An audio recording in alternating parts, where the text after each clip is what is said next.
Puluhan barista unjuk kebolehan di kompetisi barista kopi di Makassar, Sulawesi Selatan. Peserta menampilkan keahlian dalam meracik kopi dengan campuran jenis kopi baru.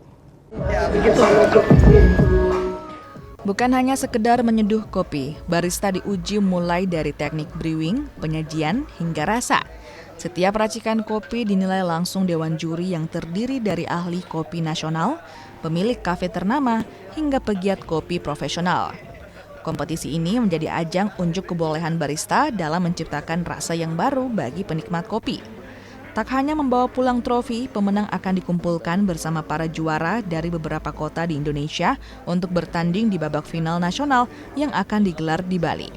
Jadi untuk peserta hari ini kita ada 55 peserta dan teman-teman Makassar sangat antusias dengan adanya kegiatan BBC ini. Ini kan kompetisi ini kan ada beberapa jenis tingkatan. Betul. Itu apa saja bisa dijelaskan? Jadi kategori untuk challenge-nya itu dari perfect mix, excellent service, terus barista challenge, terus apa lagi? Ada beberapa lagi lah. Babak final yang digelar di Bali akan menjadi puncak dari rangkaian kompetisi barista tingkat nasional dan menjadi tempat berkumpulnya para inovator kopi dari penjuru tanah air. Kompetisi ini diharapkan dapat melahirkan generasi barista muda yang tidak hanya ahli menyeduh, namun dapat menciptakan tren baru. Rama Pratama, Kompas TV Makassar, Sulawesi Selatan.